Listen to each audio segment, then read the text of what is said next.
वालेकुम नाज़रीन, मैं हूँ राहिल उस्मानी और आप देख रहे हैं यूट्यूब चैनल फ्रेशली नॉलेज। दूध मुँहे बच्चों के भी कुछ ख्वाब हुआ करते हैं, जंग करने के भी आदाब हुआ करते हैं। लश्करी फ़ील जहालत पे उतर आया है, ए खुदा तू फिर से अबाबिलों को कंकर दे दे। नाज़रीन मोहतरम, हमने अपनी तमाम वीडियो में आपसे ये अर्ज़ किया और आपको ये बताया और यहाँ तक बताया कि जंग फ़लस्तीन के पीछे यहूदियों का जो मकसद और जो पॉलिसी है वो उस पे किस तरीके से अमल पैरा हैं और वो फ़लस्तीन की सरज़मीन को, इस मुक़द्दस सरज़मीन को हासिल करके उस पर कब्ज़ा करके वहाँ पर जो हैकल सलमानी या जो थर्ड टेम्पल की तामीर है वो बनाना चाहते हैं। नाज़रीन, गुज़िश्ता 24 घंटों में आने वाली ख़बरें जो है वो बहुत ही जो है लर्ज़ा देने वाली हैं, बहुत ही जो है ना दर्द और तकलीफ़ वाली ख़बरें हैं, क्योंकि पिछले 24 घंटों में एक बार फिर जो है वो फ़लस्तीन की सरज़मीन के ऊपर और गज़ा की मगरिबी किनारे के ऊपर एक बार फिर इसराइल ने जो है वो शदीद बमबारी की है, जिसके नतीजे में 178 फ़लस्तीनी मज़ीद शहीद हो गए हैं। और इस जंग को आज पूरे 110 दिन मुकम्मल हो चुके हैं और 110 दिन के अंदर अब तक जो फ़लस्तीनियों की शहादत की जो तादाद है, जो अदाद-ओ-शुमार अब सामने आए हैं, वो अब 25,000 फ़लस्तीनी और कमोबेश या उससे ज़ायद जो है वो अब तक शहीद हो चुके हैं। तो नाज़रीन, इस वक्त जो पूरी दुनिया और ख़ुसूसन मशरिक़ वुस्ता की जो सूरत हाल है वो इंतहाई कशीदा भी है और इंतहाई ख़राब है, और जो ख़ुद फ़लस्तीन और गज़ा के अंदर की जो सूरत हाल है वो भी इंतहाई ख़राब और इंतहाई बुरी है। इस वक्त जो है वो गज़ा के अंदर जो ग़ज़ाई किल्लत का सामना है, इस वक्त गज़ा के अंदर और फ़लस्तीन के अंदर जो है वो तकरीबन 65% से ज़्यादा इमारतें जो हैं वो इसराइली बमबारी से तबाह और बर्बाद हो चुकी हैं। स्कूल, कॉलेज, मदरसा, तमाम इमारतें जो है इस वक्त तबाही की जो है ना वो मंज़र पेश कर रही हैं। इस वक्त फ़लस्तीन के चारों अतराफ़ और गज़ा की पट्टी के अंदर जो है वो इस वक्त ग़ज़ाई किल्लत का भरपूर सामना है। और हमने आपसे ये भी अर्ज़ किया था कि यहूदी लॉबी जो पूरी दुनिया में इस वक्त मौजूद है और जो इस तरीके का अमल या फ़लस्तीनी मुसलमानों के साथ कर रही है, वो अपने इस मकसद को हासिल करने के लिए और अपनी इस पॉलिसी को पूरी फ़लस्तीन और इस ज़मीन मुक़द्दस के ऊपर क्या कहते हैं, पॉलिसी को अपना सादिर करने के लिए जो है वो किसी भी हद तक जा सकती है। तो अब वो किसी भी हद तक जा रहे हैं। अब तक जो है फ़लस्तीन की जंग में जो है अब तक 25,000 से ज़्यादा फ़लस्तीनी जो है वो शहीद हो चुके हैं। तो हमने आपसे ये अर्ज़ किया था कि किसी भी हद तक जाने का मतलब ये होता है कि वो किसी भी हद तक जाएंगे। मतलब हमने आपसे ये कहा था कि यहूदी लॉबी जो है वो इस वक्त फ़लस्तीन और फ़लस्तीन की जो पूरी ज़मीन और ख़ुसूसन मस्जिद अक़सा के अंदर जो उनकी पॉलिसी है कि वो मस्जिद अक़सा को शहीद करके वहाँ पर अपना थर्ड टेम्पल बनाएंगे। तो वो थर्ड टेम्पल जो है वो उसकी तमाम तर तैयारियाँ इस वक्त यहूदी जो है वो कर चुके हैं और तमाम तर तज़ीन व आराइश का जो सामान उस हैकल सलमानी यानी जो उस थर्ड टेम्पल के अंदर लगेगा, वो भी अपने आप में एक बात है कि वो यहूदी जो है वो इस तरीके की तैयारियां अब शुरू कर चुके हैं। और वो यहाँ तक भी काम कर चुके हैं कि मस्जिद अक़सा की जो अतराफ़ की जगहें हैं और जिस तरीके की वो उनकी प्लानिंग और उनके तामीरात की जो प्लानिंग है, वो जो मस्जिद अक़सा के अतराफ़ की जगहें हैं, वो जगहें भी जो है वो क्या कहते हैं वो उसकी जो पैमाइश है वो की जा चुकी है। अब वो मुकम्मल तैयारी पे अपने हैं और वो अब किस तरीके से अपने इस पूरी पॉलिसी और इस पूरी मकसद को वो पूरा करेंगे कि वो अब आप देख रहे हैं कि हमारे पाकिस्तान और ईरान और लेबनान, शाम और यमन के अंदर जिस तरीके के हालात हैं इस वक्त, जो बहर अहमर के अंदर की जो हालात है वो इंतहाई कशीदा है। कल सऊदी वज़ीर ख़ारजा का जो बयान आया सामने वो ये कि सऊदी अरब को भी ऐसा लगता है कि जो बहर अहमर के अंदर जो हालात जिस कदर कशीदा है, ये कशीदगी जो है ना मज़ीद बढ़ने का ख़तरा है, मज़ीद बढ़ने का ख़दशा है। वज़ीर ख़ारजा सऊदी अरब ने ये बयान जारी किया है। और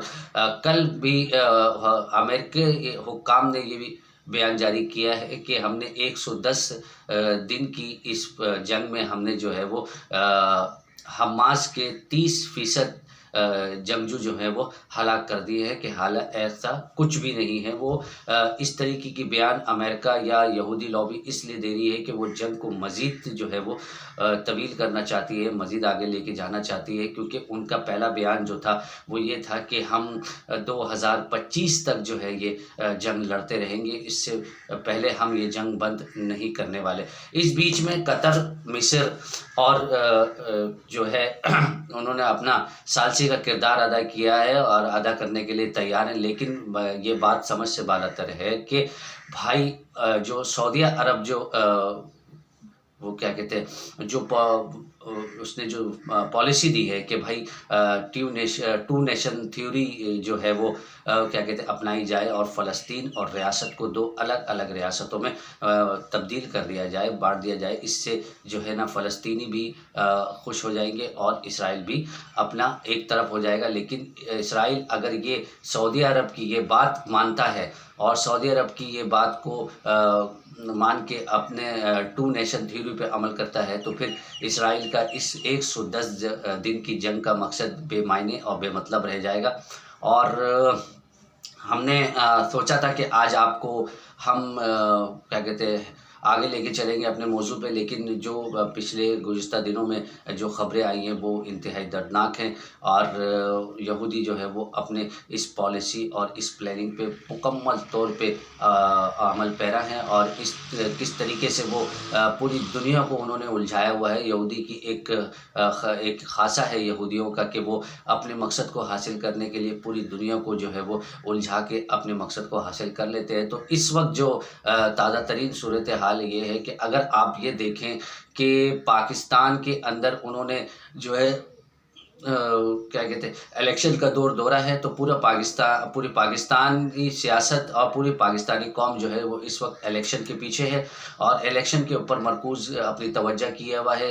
यमन को उसने बहर अहमर के अंदर उलझाया हुआ है और ईरान को उसने कभी पाकिस्तान और कभी सऊदी अरब और कभी किसी दूसरे ममालिक के साथ उलझाया हुआ है। इन हालात में जो है उसने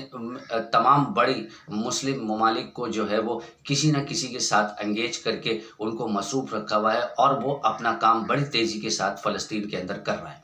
कल भी होने वाली शदीद बमबारी में जो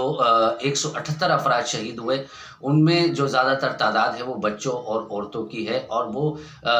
जिस तरीके से इस बमबारी का सामना कर रहे हैं फ़लस्तीनियों को जो है उनकी फ़लस्तीनियों की हिम्मत और बहादुरी को पूरे उम्मत मुस्लिमा की तरफ से सलाम, क्योंकि जिस हिम्मत और बहादुरी से वो इतने शदीद बमबारी का सामना कर रहे हैं और उसके बावजूद वो अपने हक़ और अपनी जगह से बिल्कुल भी ना हिले, वो अपनी जगह पर डटे हुए हैं। तो ऐसी बहादुरी को सलाम है। लेकिन अफसोस और दर अफसोस है उन उम्मत मुस्लिमा पे जो अब तक खामोश बैठी हुई है। 25,000 से ज़ायद फ़लस्तीनी अब तक शहीद हो चुके, 7,000 से ज़ायद बच्चे और तकरीबन 9,000 से ज़ायद औरतें उसमें शहीद हो चुकी हैं। लेकिन उम्मत मुस्लिमा के कान में जूं तक नहीं रेंग रही है और वो अपनी मस्ती में मगन, अपनी मस्ती में अपनी दुनिया में गुम है। अफसोस के साथ कहना पड़ता है कि पूरी दुनिया में रचने और बसने वाले यहूदी जो है एक होकर मुसलमानों के ख़िलाफ़ जो है वो अपना पूरी प्लानिंग और पूरी पॉलिसी के साथ जो है वो काम कर रहे हैं। लेकिन अफसोस कि हमारे मुसलमान जो है वो अभी भी ख्वाब गफलत का शिकार है और ख्वाब गफलत के शिकार रहते हुए आइंदा आने वाले दिनों में अब उनके साथ क्या होगा ये तो वक्त ही बताएगा या अल्लाह बेहतर जानता है कि आगे आने वाले दिनों में क्या होगा। लेकिन मैंने शुरू में जो शेर कहा कि लश्करी फ़ील जहालत पे उतर आया है, ए खुदा तू फिर से अबाबिलों को कंकर दे दे, क्योंकि तेरे बंदे तो कुछ नहीं करने वाले। जिन तरीके की हालात और जिस तरीके के मामलात पूरी दुनिया में चल रहे हैं और जिस तरीके की सोच लेके उम्मत मुस्लिमा जो है वो अपनी ज़िंदगी गुजार रही है, तो फ़लस्तीन के लिए बोलने और कुछ करने के लिए कोई भी अब तक तो नज़र नहीं आ रहा। तो हमारी ये दुआ है कि तू फिर से अबाबिलों को कंकर दे दे, तू करेगा जो करेगा। मुस्लिम उम्मत तो बेहाल और बेयार मददगार पड़ी है। नाज़रीन, आज की ये वीडियो जो है आपको कैसी लगी और अगर आपको मेरी बात अच्छी लग रही है और हमारा मौजू आपको समझ में आ रहा है, और अगर आप चैनल पे नए हैं तो फ्रेशली नॉलेज को सब्सक्राइब कीजिए, घंटी के बटन को दबा दीजिए, और ताकि आपको आने वाली तमाम वीडियो बराह रास्त मिल सके। अपने भाई, अपने दोस्त राहिल उस्मानी को इजाज़त दीजिए। अल्लाह हाफिज़।